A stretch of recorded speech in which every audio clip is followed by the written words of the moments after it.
بسم اللہ الرحمن الرحیم۔ عزیز طلبہ، السلام علیکم ورحمۃ اللہ وبرکاتہ۔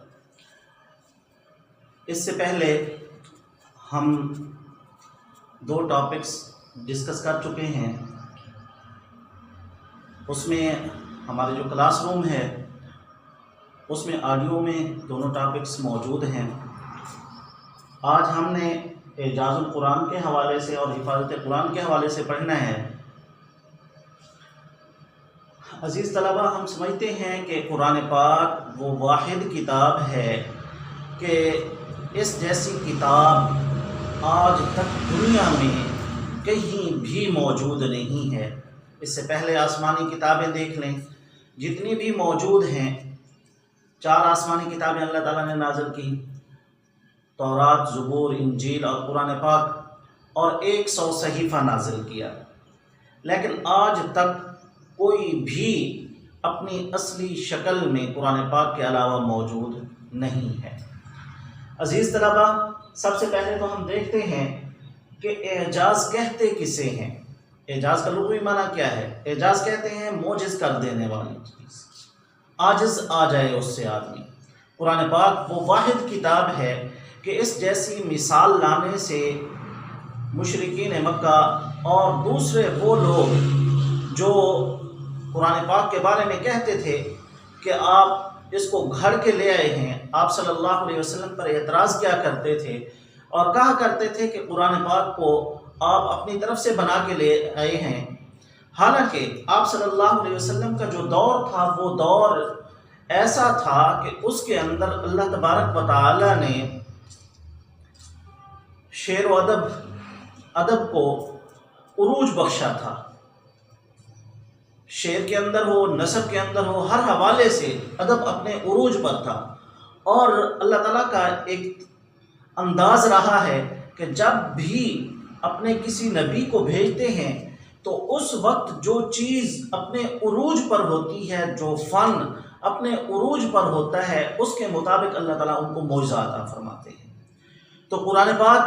یہ اللہ تعالیٰ کی طرف سے معجزاتی کتاب ہے، آپ صلی اللہ علیہ وسلم پر نازل کی گئی۔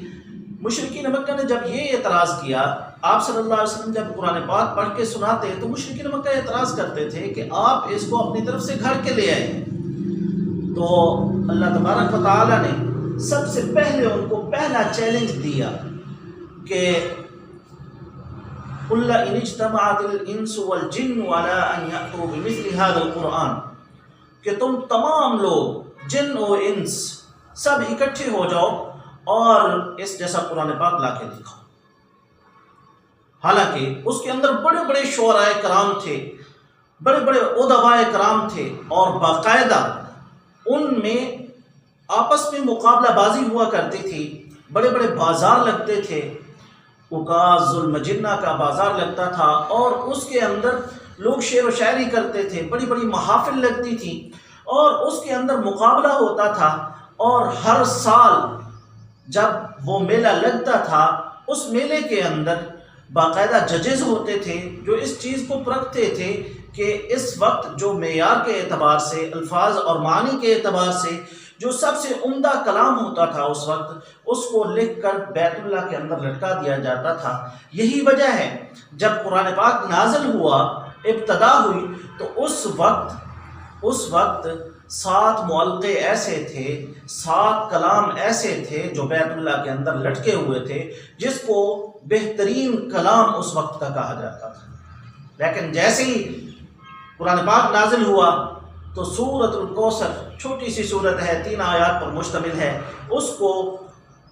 بیت اللہ کے اندر لٹکا دیا گیا، اور پھر یہ چیلنج کیا گیا کہ اس جیسا قرآن پاک لا کے دیکھو۔ پہلا چیلنج سب سے پہلے اللہ تعالیٰ نے یہ کیا۔ اس کے بعد دوسرے نمبر پر اللہ تعالیٰ نے کہا کہ یہ ایسا نہیں کر سکتے، اور چونکہ یہ کلام ہے ہی بندے کا نہیں، اللہ کا کلام ہے، تو پھر اللہ تعالیٰ نے اس کے اندر تھوڑی تخفیف کی، ہلکا کیا، اور دوسرا چیلنج دیا کہ قُلْ فَأْتُوا بِعَشْرِ سُوَرٍ مِثْلِهِ مُفْتَرَيَاتٍ وَادْعُوا مَنِ اسْتَطَعْتُم مِّن دُونِ اللَّهِ إِن كُنتُمْ صَادِقِينَ ام یقولون افترا۔ اللہ تعالیٰ کہتے ہیں کیا تم کہتے ہو کہ اس کو گھڑ کے لے آئے ہیں آپ صلی اللہ علیہ وسلم؟ تو قُلْ فَأْتُوا بِعَشْرِ سُوَرٍ مِثْلِهِ، اس جیسی 10 صورتیں لا کر دکھاؤ۔ وَادْعُوا مَنِ اسْتَطَعْتُم مِّن دُونِ اللَّهِ، اور اللہ کے علاوہ جتنے لوگ ہیں، آپ کے بت ہیں، آپ کے جتنے مددگار ہیں، سب کو بلا لو اگر تم سچے ہو۔ اور پھر بھی اس کی مثال جب نہ لائی گئی تو اللہ تبارک و تعالیٰ نے تیسرا چیلنج دیا، مزید اس کے اندر تخفیف کی اور فرمایا کہ قُلْ فَأْتُوا بِسُورَةٍ مِّن مِّثْلِهِ وَادْعُوا شُهَدَاءَكُم مِّن دُونِ اللَّهِ، بِسُورَةٍ مِّن مِّثْلِهِ، اس جیسی کوئی ایک صورت تو لا کر دکھا دو۔ اور سورۃ الکوثر بطور نمونہ پیش کی گئی کہ اس جیسی کوئی ایک صورت لا کے دکھا دو۔ مشرکین مکہ اس وقت وہ فن جو علم ادب تھا وہ اپنے عروج پہ تھا، اور اس کے اندر لوگ کیا کہتے تھے، دوسروں کو اجمی کہا کرتے تھے، گونگے کہا کرتے تھے کہ ہم عربی ہیں، دوسرے گونگے ہیں، ان کو تو پتہ ہی کسی چیز کا نہیں ہے، وہ تو بول ہی نہیں سکتے، ہم فصیح اللسان ہیں، ہماری زبان کے اندر فصاحت ہے، بلاغت ہے۔ یہ سب کچھ کرنے کے باوجود اس جیسی کوئی ایک صورت نہ لا سکے، اور آج 14 صدیاں گزرنے کے باوجود اللہ تعالیٰ کا وہ چیلنج آج بھی ویسے کا ویسا باقی ہے کہ اس جیسی کوئی ایک صورت کو لا کر دکھا دو۔ آگے بلکہ اللہ تعالیٰ نے تو یہاں تک کہا ہے فَلْيَأْتُوا بِحَدِيثٍ مِّثْلِهِ، اس جیسی کوئی ایک بات لا کر دکھا دو، ایسی بات جو الفاظ اور معنی کے اعتبار سے اس جیسی ہو۔ حالانکہ اہل زبان لوگ تھے، اہل ادب تھے، عروج پر تھا وہ فن، اس وقت لوگوں نے بڑی کوششیں کی شعراء کو، کسی اگر خاندان میں کوئی شاعر پیدا ہو جاتا تو وہ لوگ دعوتیں کیا کرتے تھے اور کہا کرتے تھے کہ ہماری زبان بن کے یہ لوگوں کے سامنے کیا ہے، ہماری زبان بن کے لوگوں کے سامنے ہمارا پرچار کرے گا، لیکن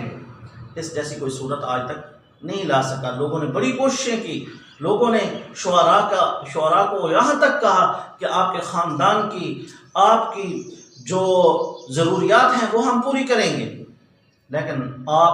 اکیلے بیٹھ جاؤ، سوچو بچار کرو، غور و فکر کرو، اور اس جیسی کوئی ایک صورت تو لا کر دکھا دو تاکہ ہم نمونے کے طور پر پیش کر سکیں، لیکن آج تک کوئی اس جیسی ایک صورت نہیں لا سکا۔ اگر کسی نے کوشش بھی کی تو ایسا عجیب انہوں نے کلام پیش کیا کہ سنتے ہوئے بھی شرم آتی ہے۔ اہل زبان تھے، وہ تو سمجھتے تھے، اس لیے انہوں نے اس جیسا کلام آج تک پیش نہیں کیا۔ یہاں تک کہ لبید جو اس وقت کا بہت بڑا شاعر تھا، اس نے یہاں تک جب سورہ کوثر کو دیکھا تو اس نے کہا کہ ما ھذا کلام البشر، یہ انسان کا کلام ہے ہی نہیں۔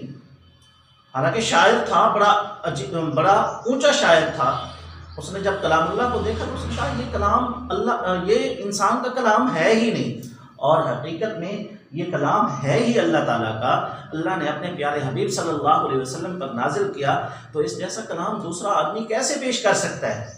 اب ہم تھوڑا سا اس کا جائزہ لیتے ہیں کہ یہ معجز کیسے ہے، عاجز کر دینے والا کلام کیسے ہے، تو اس کی عاجز کر دینے والی وجوہات دیکھتے ہیں کہ کون سی وجوہ کی بنیاد پر اس کو معجز کہا گیا ہے۔ تو سب سے پہلے ایجاز اور اختصار یہ قرآن پاک کا خاصہ ہے کہ اس کے اندر الفاظ کم استعمال کیے گئے ہیں، بالکل مختصر الفاظ ذکر کیے گئے ہیں، اور جن کے معنی و مطالب اور مفاہیم اتنے زیادہ ہیں کہ آج تک کوئی اس کے بارے میں یہ دعویٰ نہیں کر سکتا کہ میں نے اس کی حقیقی طور پر صحیح طریقے سے تفسیر لکھ دی ہے، اس کی تشریح کر دی ہے، کوئی ایسا نہیں کہہ سکتا۔ دیکھیں چھوٹی سی صورت ہے، انا اعطیناک الکوثر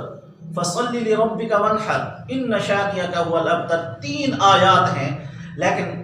ان کی اگر تشریح کرنے بیٹھ جائے بندہ، تفسیر کرنے بیٹھ جائے، بڑے بڑے علماء نے ان کی تفاسیر کی ہیں، بڑے بڑے مفسرین نے ان کی تفاسیر کی ہیں، اور بڑے بڑے سکالرز نے ان آیات کی ایک ایک آیت کو لے کر بڑی بڑی جلدیں، بڑی بڑی موٹی موٹی ضخیم جلدیں لکھ دیں، لیکن آج تک کوئی یہ دعویٰ نہیں کر سکتا کہ میں نے اس کا حق ادا کر دیا ہے، اس کی تفسیر کا حق ادا کر دیا، کوئی ایسا نہیں کہہ سکتا۔